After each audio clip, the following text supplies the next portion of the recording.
of a perfectionist in terms of wanting my videos to look professional, which is why I usually sit in that spot with that background. But maybe I'm overthinking it. Maybe for ASMR it doesn't matter too much what the background really looks like, as long as it's got that cozy vibe. You let me know. But today we are doing another true crime story.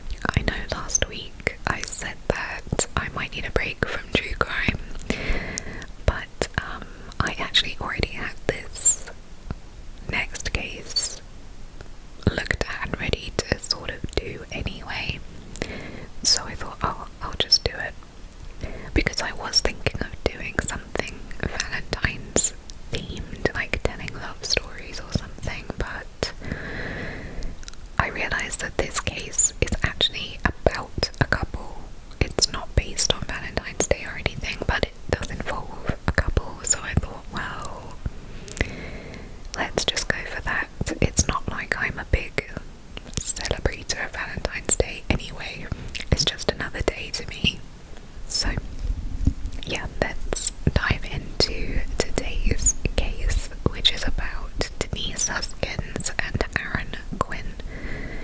And there is a Netflix documentary about their story called American Nightmare. It's very good, I would highly recommend watching it. Now, what makes this case so disturbing and intriguing is that when Denise and Aaron told their story, almost no one believed them. Even authorities said that it sounded like something straight out of a movie and compared it to a well-known film, which we'll get to. But this was not a story or a movie, this was real life. So let's start at the beginning. Denise Huskins was born in 1987 to her parents, Jane and Mike Huskins, and she grew up in Huntington Beach, California.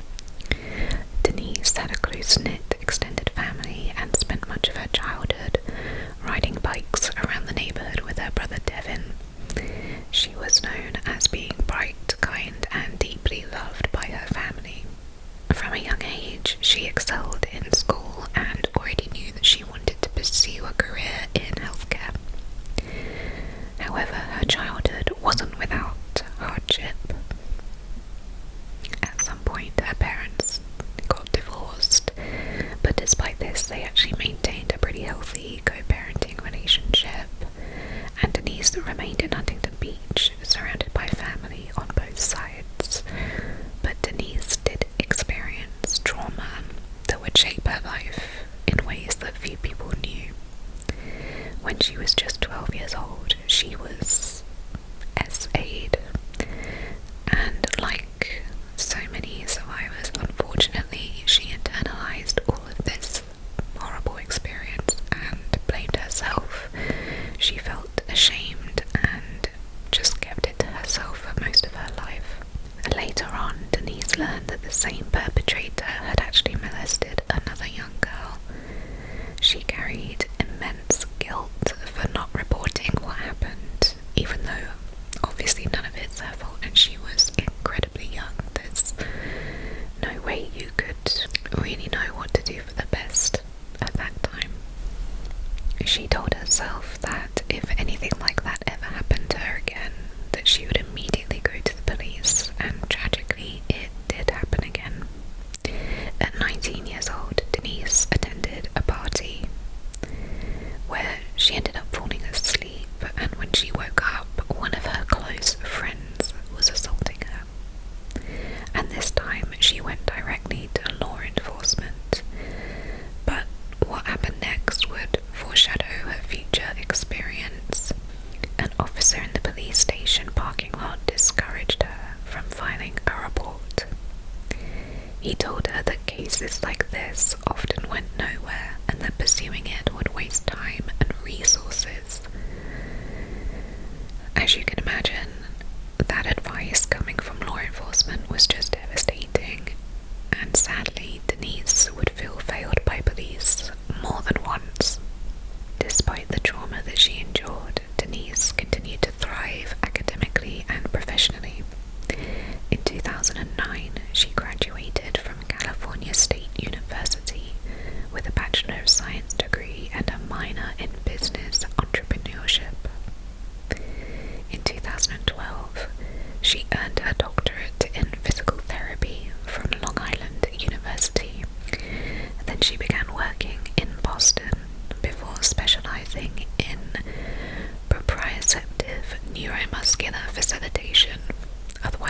as PNF. Eventually, she joined Kaiser Permanente's flagship hospital in Vallejo, California, and that's where she met Aaron Quinn. So a little bit about Aaron, and he's sometimes mistakenly referred to as Aaron, but his name is Aaron. He was born in 1986 to Marianne and Joe Quinn, and he grew up in Penryn, California, which is a small town about 29 miles from Sacramento. His parents described him as an easy child to raise.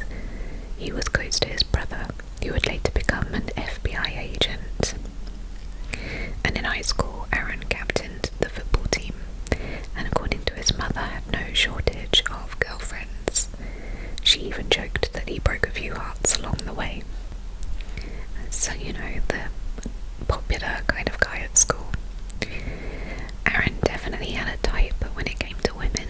He loved blonde hair and blue eyes, like an all-American kind of woman. And that detail is important for later on in the story. Like Denise, Aaron was highly accomplished. He graduated from UC Davis in 2007 with a degree in genetics. He then earned his doctorate of physical therapy from Azusa Pacific University in 2010. He began working at Kaiser in Vallejo, completing a 9-month residency specializing in PNF, just like Denise.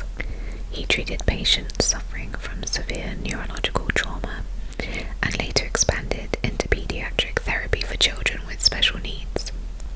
One interesting detail about this case is that everyone involved, including the eventual perpetrator, were highly educated and knowledgeable in their respective fields. Before Denise entered the picture, Aaron had been in a serious relationship with a fellow Kaiser physical therapist named Andrea Roberts. They had dated for several years and eventually became engaged.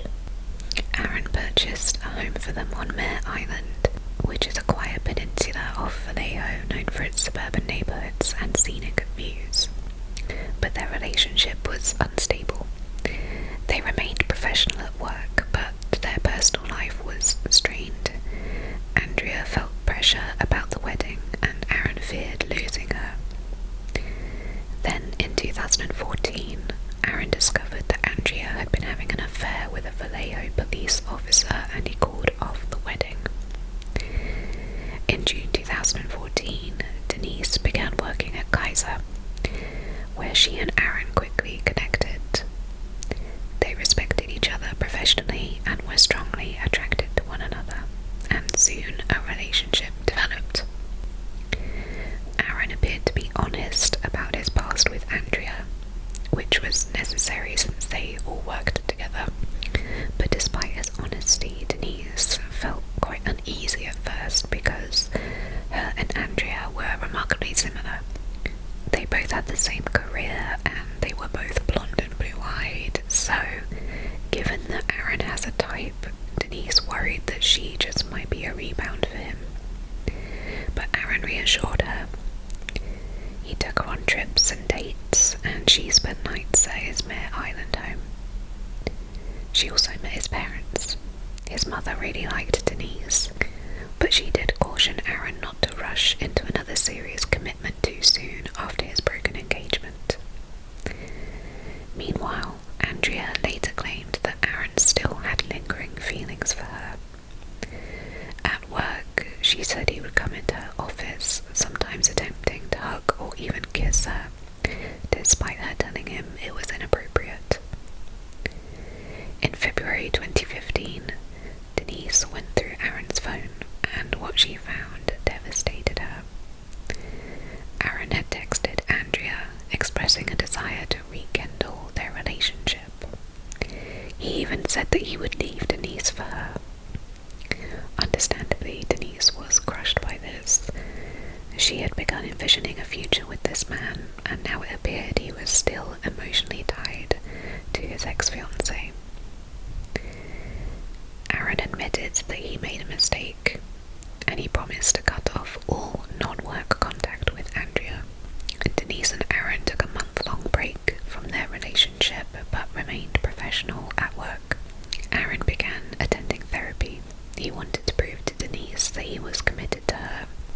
And on March 22nd, 2015, Denise went to Aaron's home on Mare Island, where they brought pizza and drinks. They talked openly about their relationship and future, and Denise was impressed by the effort Aaron had been putting into therapy. He told her he was certain that he wanted to be with her, and they agreed to start afresh. They shared 4 beers, a cocktail, and finished the pizza, and went to bed at around midnight, hopeful, optimistic, and ready to begin a new chapter. But they had no idea what was coming their way. At approximately 3:04 a.m. on March 23rd, 2015, they were jolted awake by bright white lights in their bedroom. Flashlights and what appeared to be laser sights from firearms filled the room, and they couldn't see the intruders in front of them. But they were ordered to lie face down on the bed, which they did. Someone then climbed onto the bed and zip-tied their hands behind them. They also placed swimming goggles over their eyes, and the lenses had been covered with duct tape so they couldn't see anything. Headphones were then placed over their ears, where strange ambient noises were being played, like unsettling wind chimes and things like this. Then a recorded voice began speaking through the headphones, calmly informing them that their blood pressure would be taken. Moments later, they felt blood pressure cuffs tightening around their arms. So why was their blood pressure being taken? Well, the answer soon became clear. The recording informed them that they would be sedated with a mixture of NyQuil and Valium. Their mouths were opened and they were forced to ingest the drugs. Monitoring their vitals would have ensured that they didn't overdose. At one point, Aaron began shivering and asked for a blanket. One of the intruders responded casually, "I forgot how cold it is. We're all wearing wetsuits." Which is an interesting detail because Mare Island is surrounded by water, which suggests that the intruders may have arrived by boat, or perhaps the wetsuits were worn to prevent leaving any trace of DNA. Either way, it demonstrated planning. Aaron and Denise were then moved into the living room, and the intruders stepped away briefly to talk. When they returned, they said their intended target had actually been Andrea, who had moved out months earlier. But they said that this was a training exercise, so they would proceed anyway. They told Aaron that they would be kidnapping Denise, and that she would be released in 48 hours if he paid $15,000. They taped off a square section of the living room rug and told Aaron that a camera had been installed in the corner. They said if he stepped outside the taped area or contacted police, that Denise would not be returned. They also claimed that his phone was being monitored. They then took Denise, placed her in the trunk of Aaron's Toyota Camry, and drove away. Within minutes, the sedatives overtook Aaron and he lost consciousness. He woke up at around 11:30 a.m., roughly 6 hours later. When he woke up, he was very disorientated. He noticed the taped square, the camera in the corner of the room, and the disheveled bedroom, and everything just felt very surreal. But he stayed inside the taped area because he was terrified of Denise being harmed if he disobeyed. Eventually, he received an email demanding the $15,000 ransom. So he contacted his bank and learned that he could only withdraw $3,500 a day. So he replied to this email saying that that's all he could do every day, but hours passed with no response. Finally, he gave in and contacted his who was an FBI special agent. He wanted his brother to contact the police on his behalf because he was worried about his phone being monitored. His brother assured him that his phone being monitored wasn't possible, and that the camera in the corner was likely fake and the threats were scare tactics. At 1:53 p.m, nearly 8.5 hours after Denise had been kidnapped, Aaron called the police, telling them, "My girlfriend got kidnapped last night." Officers arrived to the home within minutes. Body camera footage showed the taped square and mounted camera. The room had been disturbed and bedding had been thrown around. Officers had Aaron lie face down and questioned him about drug use. He said he'd been forced to ingest NyQuil and Valium and was still feeling the effects. They pressed him about any history of substance abuse, but he said no, there isn't any. By late afternoon, Aaron was taken to the police station. They drew his blood for toxicology, swabbed his mouth, confiscated his phone, and put it on airplane mode, which meant that it would no longer receive emails from the kidnappers. They also changed Aaron into jail-issued clothing. Detective Matt Mustard soon took over the case. Initially, he told Aaron he was being treated as a victim, but over hours of interrogation, Aaron was forced to repeat his story over and over again. And it's obviously a very bizarre story. It's not your typical kidnapping story involving lasers, wetsuits, sedatives, blood pressure cuffs, and the mention of a training exercise. So, investigators really weren't buying this story and started to suspect that Aaron had something to do with Denise's disappearance. Meanwhile, 400 miles away in Huntington Beach, Denise's family was informed that she was missing.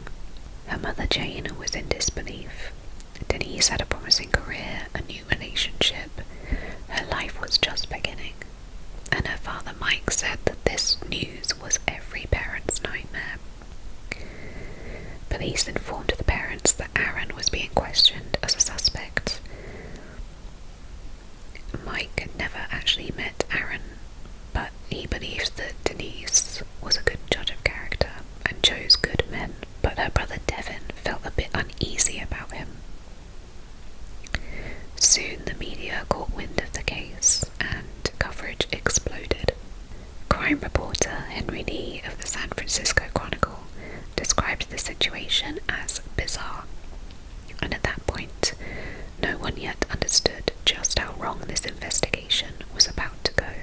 Henry Lee noted that Mare Island was known as a peaceful, tight-knit community. In his years covering crime in the area, he said very few serious incidents had ever occurred there. Shortly after Denise's family was notified, Vallejo Police Lieutenant Kenny Park held a press conference. He repeated Aaron's account publicly, explaining that Denise had allegedly been taken from the home in the early hours of the morning, and that Aaron didn't contact police until hours later. But behind the scenes, they were focusing on Aaron being the main suspect, not on finding kidnappers. Detectives zeroed in on the delay between the alleged abduction and the 911 call, which, to be fair, from a law enforcement perspective, an extended delay in reporting a violent crime is often suspicious, and in many cases that hesitation does indicate involvement, so the police were leaning on their experience, and most of that told them that this story didn't fit typical patterns. But the problem wasn't that they questioned it, the problem was how quickly they decided that it had to be false.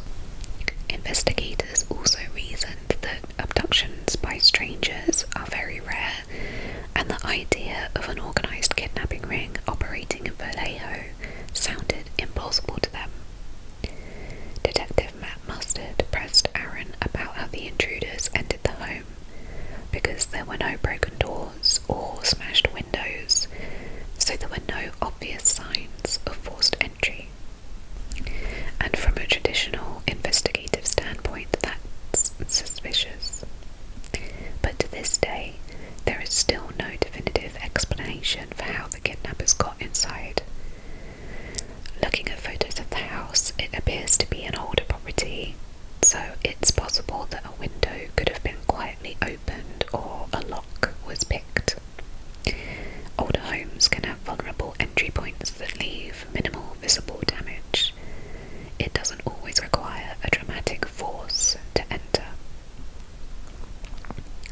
But still, in the interrogation room, the absence of clear forced entry became another point against Aaron. He repeated his story again and again and again, and not one detail changed. Meanwhile, Aaron's parents arrived at the police station asking to see their son, but they were denied access. Detective Mustard began focusing heavily on Andrea Roberts, Aaron's former fiancée.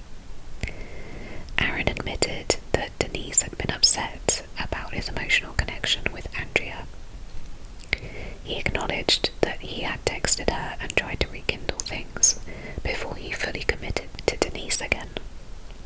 But from the detective's perspective, that was motive. They began asking pointed questions like, had Denise discovered something? Was there another relationship? Had there been a confrontation? And they were clearly building a theory about Aaron. Andrea was also brought in for questioning. She described their past engagement and their rocky attempts to reconnect. She had previously cheated on Aaron with a Vallejo police officer, though it's unclear whether that detail was emphasized during the interview. Whilst Aaron was being interrogated, a massive search operation was underway. Dive teams, search dogs, helicopters and boats canvassed the Vallejo area, especially the surrounding water. Authorities located the Toyota Camry in an undisclosed location, but Denise was nowhere to be found, and media swarmed Mare Island. Henry Lee camped outside Aaron's home, describing the neighbourhood as almost storybook-like, something that a child would draw. Forensic teams processed the house thoroughly. They searched for fingerprints, blood, signs of a struggle, anything that could confirm or contradict Aaron's account. And television coverage intensified. Reporters announced that 30-year-old Denise Huskins had been missing for over 36 hours. Her family had arrived from Huntington Beach and appeared visibly shaken. Search dogs reportedly showed interest in an area of water, prompting sonar deployment, but officials admitted that they didn't yet know what had been detected. Denise's father, Mike, appeared on television pleading for her safe return. He expressed hope that she was alive and fighting.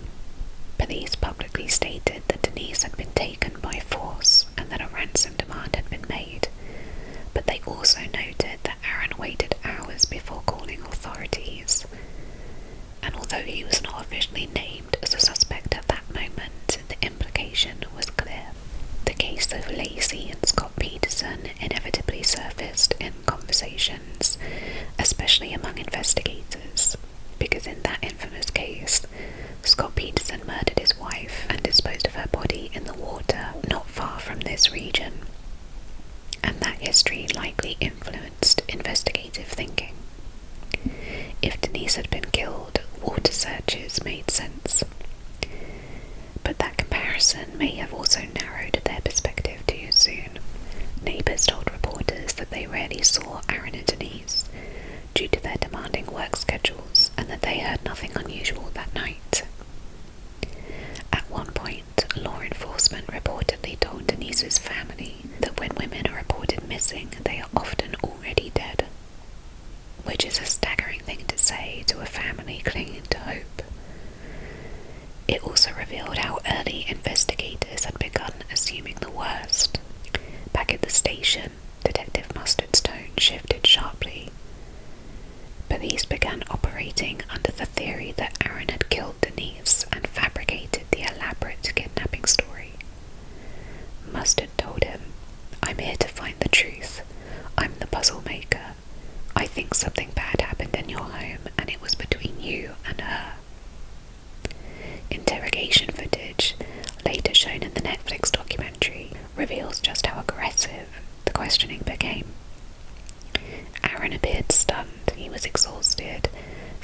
recuperated from the forced drugs the night before and trying to process the fact that the people he believed would rescue Denise were now accusing him instead. But he remained remarkably calm, repeating the same details each time. But the pressure intensified. Mustard mocked parts of his story, particularly the wetsuits, scoffing, "Did they swim to your home?"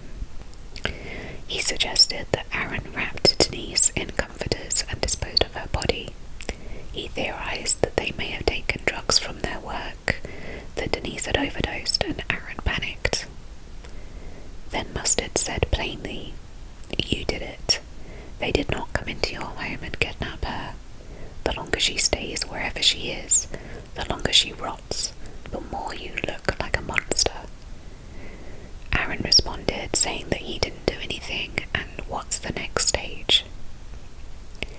The following day, Aaron took a polygraph test administered by FBI Special Agent Peter French.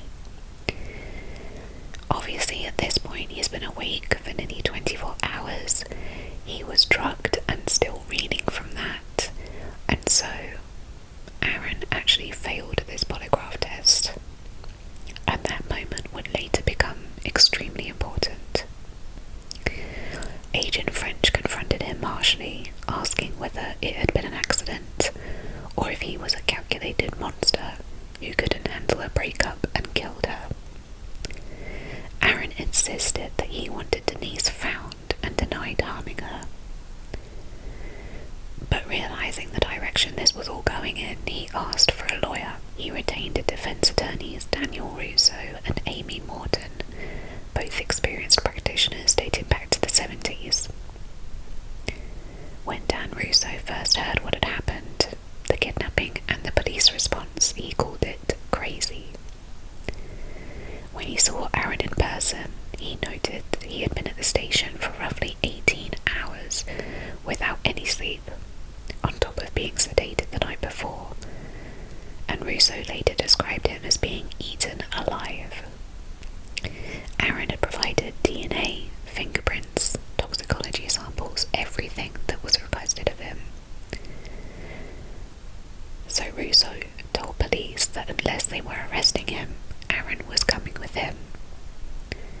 Back at his office, Aaron told the story again.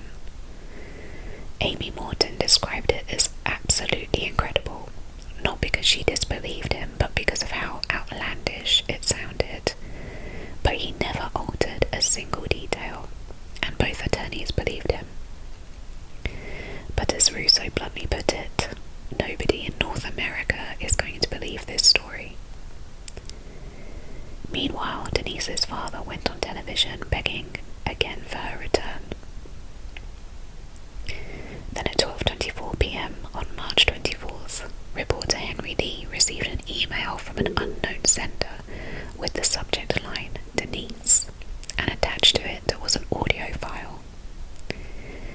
In this file, a woman identified herself as Denise Huskins and said that she had been kidnapped but was otherwise okay. She referenced a news event that had occurred earlier that day, a plane crash in the Alps that had killed 158 people, clearly trying to establish that the recording was current. And there was also a personal detail meant to authenticate her identity. She referenced her first concert experience about going to see Blink-182 and Bad Religion. Henry Lee forwarded the audio to Vallejo police. Denise's father was called in and confirmed that that was Denise's voice, but despite this, suspicion on Aaron did not ease up. Aaron and Denise's family members were again brought in separately. Investigators asked about her personality, her past relationships, any drinking habits, and prior trauma. Her mother disclosed that Denise had been molested as a child, and Detective Mustard made a deeply offensive comment, suggesting that women who were sexually assaulted as children sometimes fabricate stories later to relive the thrill.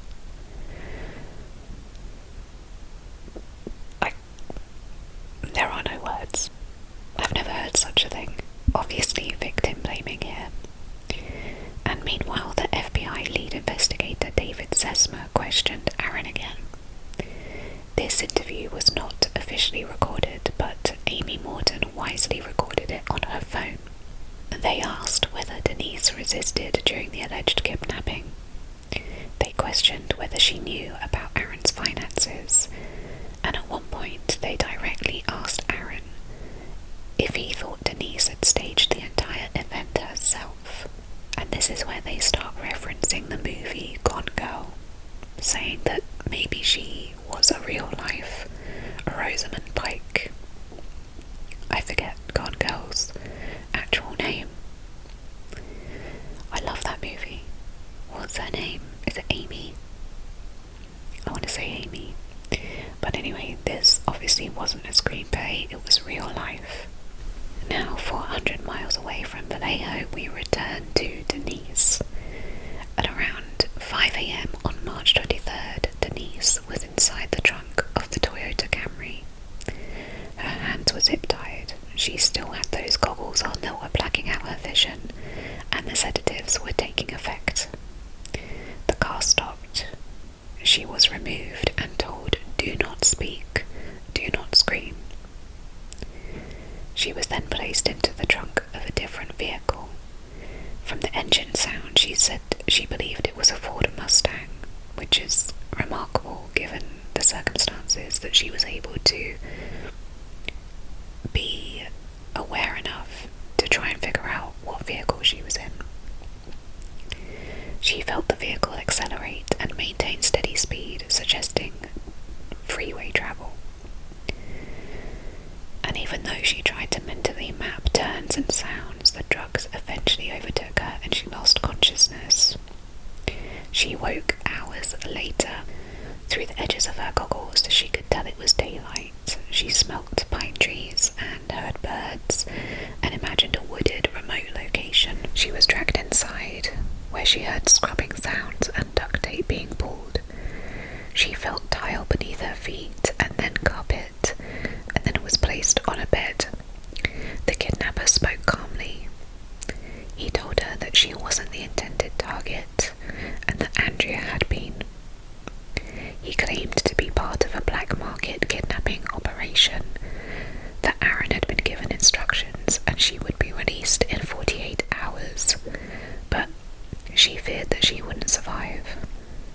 Later, she woke to the sound of French pop music playing in another room, and oddly this music felt humanizing to her about her kidnapper.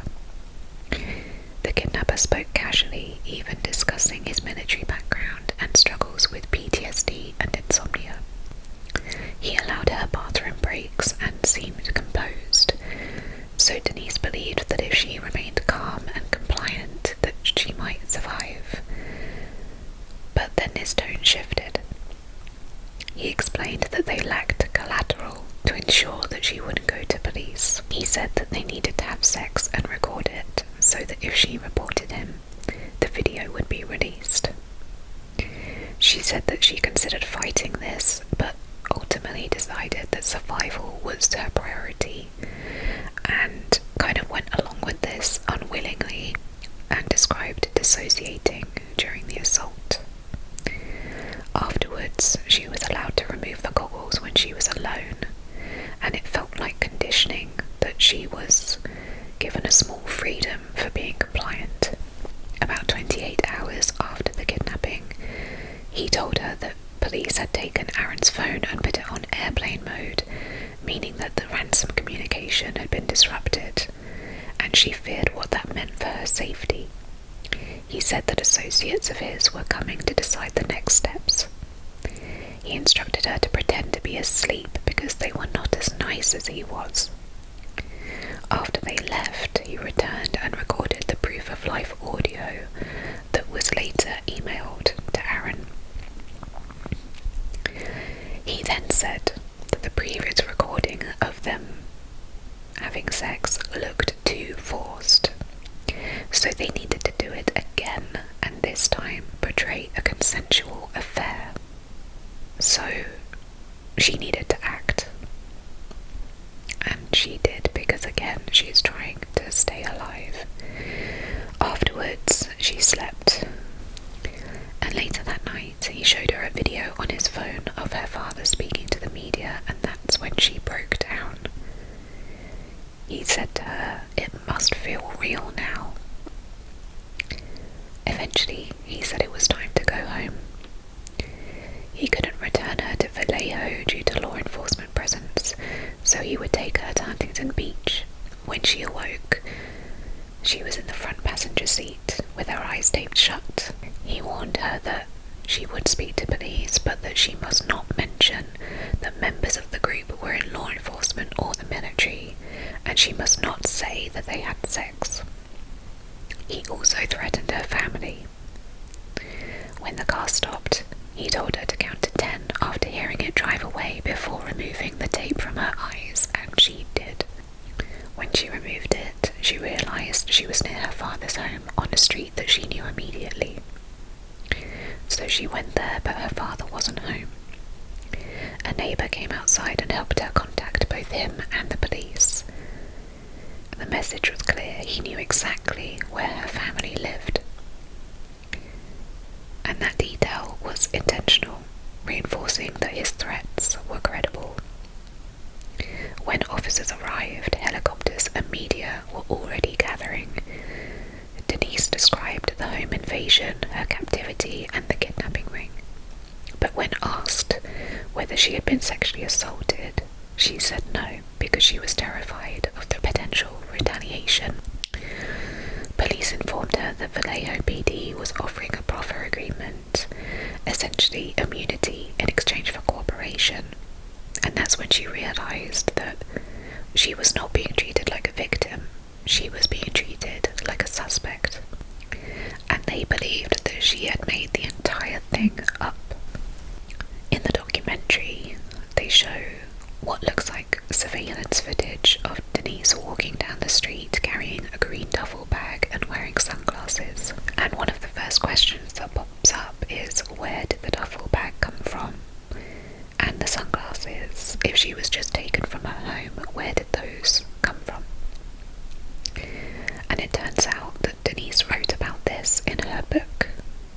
Before leaving the house during the kidnapping, the kidnapper had her pack a duffel bag of stuff, and he gave her the sunglasses to wear, most likely to try and disguise her somewhat, which all makes sense when you hear about it, but if you were to look at the footage without that explanation, it might look strange. Once Denise realised that the police were treating her as a suspect, she contacted her attorney, Douglas Rappaport, and he told her, "Do not make any more statements. Fly directly to me in the Bay Area." He stressed that anything she said that contradicted her earlier statement could be used against her. And the FBI actually tried to fly her on their plane, but her attorney was like, "Absolutely not, you're not going anywhere with them." On the way to the airport, she noticed just how huge the media circus around this case had already become.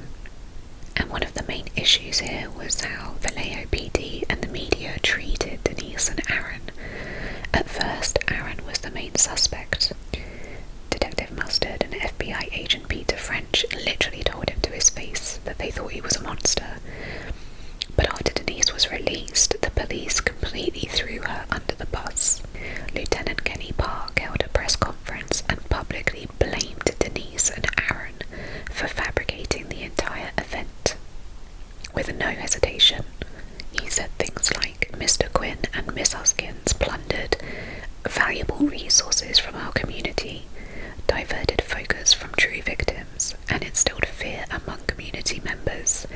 And he said all of this with no evidence. They didn't even check their facts, like the fact that Aaron's phone had been put in airplane mode, which literally prevented them from locating Denise sooner. And it was devastating for the both of them.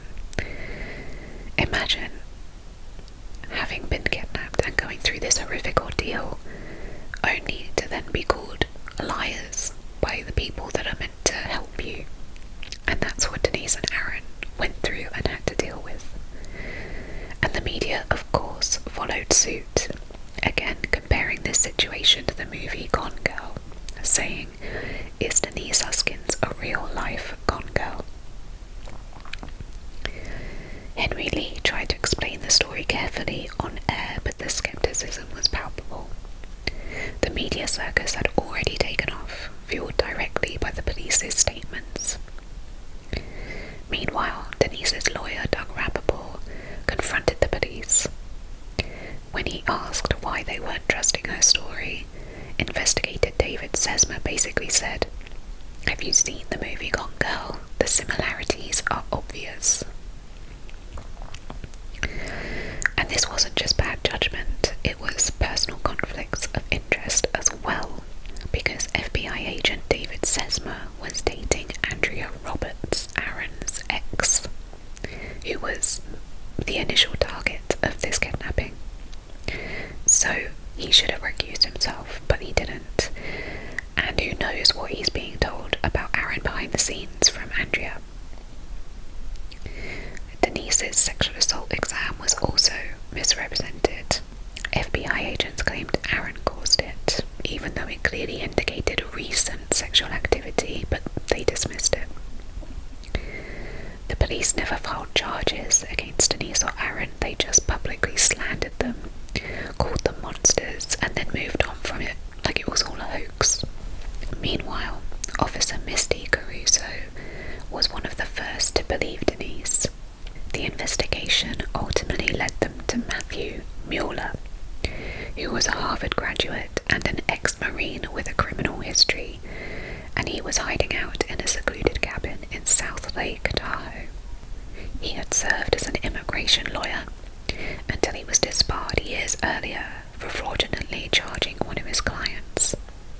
He was also a potential suspect in numerous, I don't know if I can say this word, rape and sexual battery cases across California. The police quietly arrested him without incident. Apparently, Mueller looked calm and composed and pretty normal, just a typical American white male, which is terrifying considering what he had done. Inside the cabin they found everything: zip ties, duct tape, sedatives, black painted water guns made to look like firearms, so they weren't even real guns. All the windows were covered with mirrors and barricaded. There were bottles of NyQuil and syringes, and they even found a blow-up sex doll stuffed in a canvas bag to resemble a human body. The stolen white Mustang had Matthew's ID inside, as well as wetsuits and blacked-out swimming goggles that had a single strand of blonde hair, and the GPS tracking showed routes from Vallejo to Las Vegas to Lake Tahoe and Huntington Beach, which was all found by Misty Caruso, and even though she was still new on the force, she obsessed over this strand of hair and wondered who it could belong to. She found a case from 2009 where a woman named Tracy was woken up at 4:30 a.m, zip-tied and given sedatives by a strange man. Sounds familiar. The strange man then said that he was going to have to force himself on her for collateral so that she wouldn't go to the cops. And this woman actually begs him not to insistently, and eventually he says, "I can't do this," and left. It's unconfirmed if that is the same man, but it's so similar it's hard to think that it's anyone else. But in this other case at the time, the police asked this woman if all of this was just a bad dream, and asked her boyfriend if she was prone to making up stories. So this police department really did not believe any stories that were outside the norm. Officer Caruso then contacted the owner of the stolen white Mustang and explained the case to him. And then he asked her if she had heard of the Mare Island Creeper. Apparently in 2014, on Mare Island, a peeping Tom was harassing students from in their home. The police wouldn't do anything, so the students took matters into their own hands. They followed this guy and learned that he was an ex-lawyer. However, the Vallejo Police Department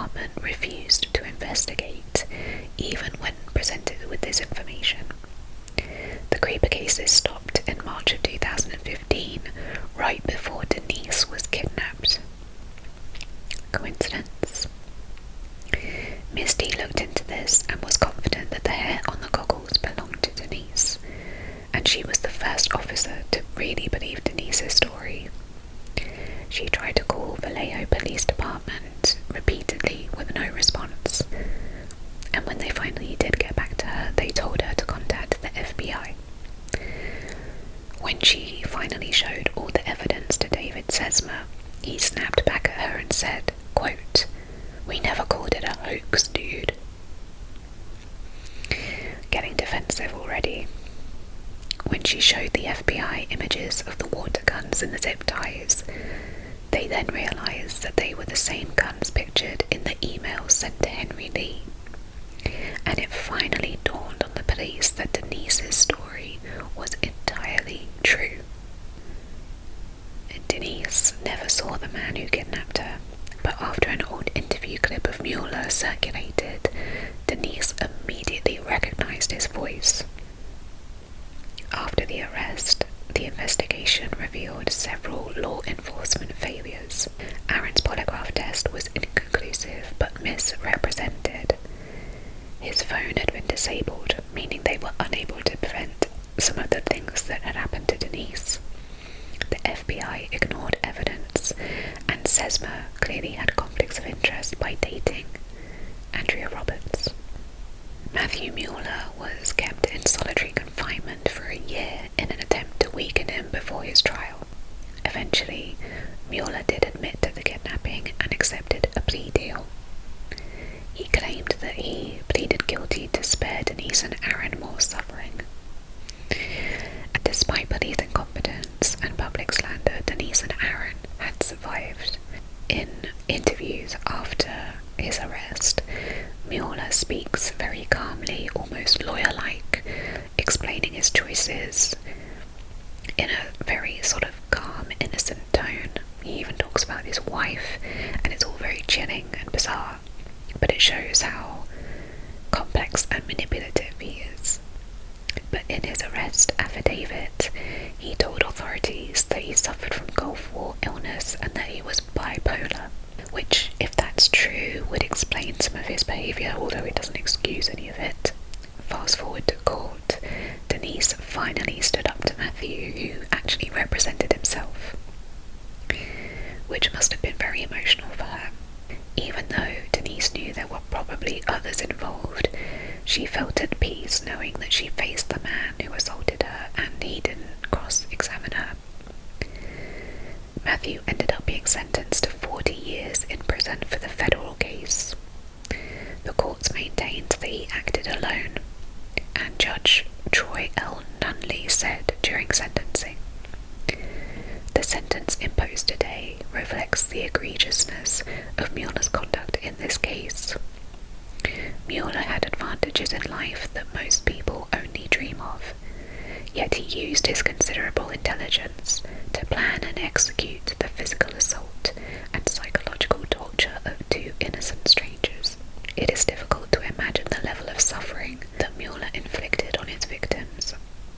The sentence handed down today takes into account that suffering and strives to ensure that Mueller will never commit such crimes again."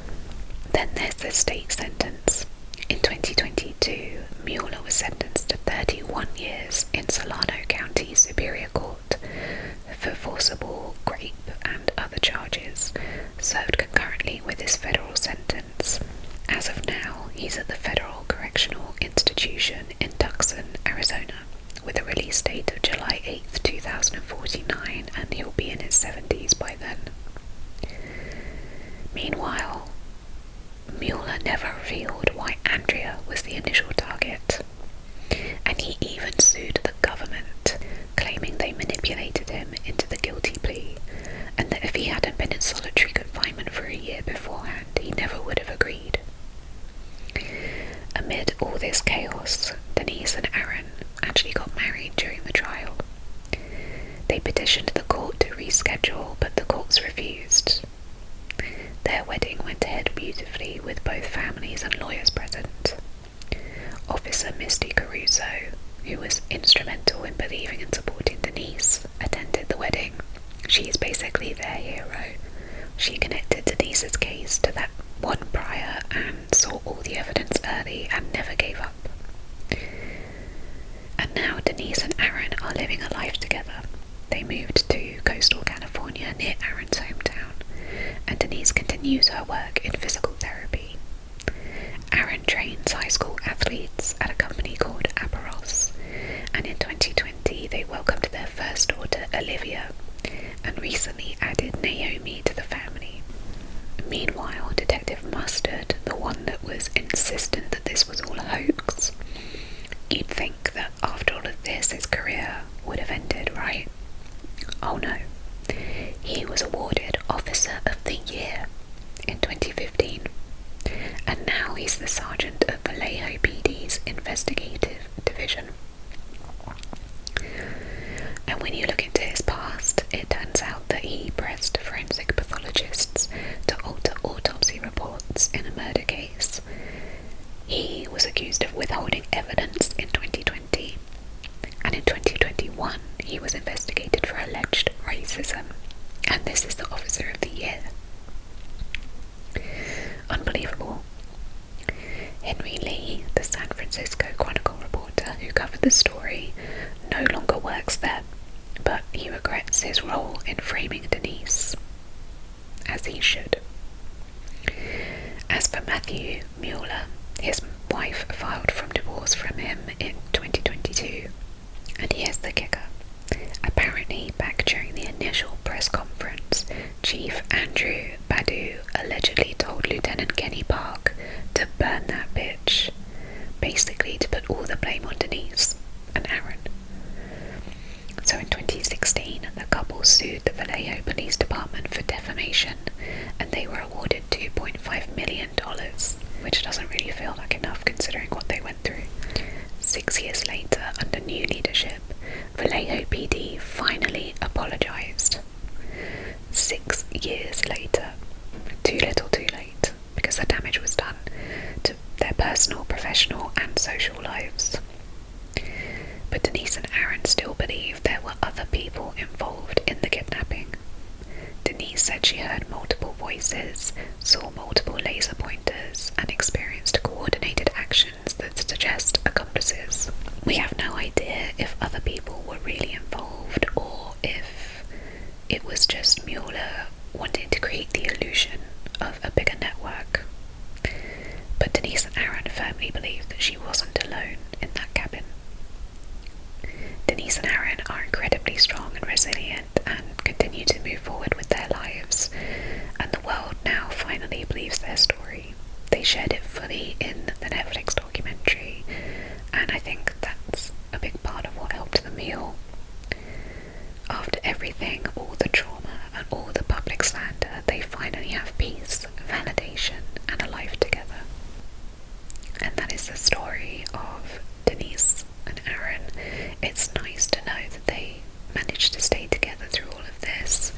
It really is a crazy story. You can see why people would be suspicious of whether it's true, because it's unlike anything you ever really hear when it comes to a kidnapping. But to immediately jump to it all being a hoax and made up is just unbelievable, really. Like, why would you not follow up leads and investigate properly? I don't know what goes through some law enforcement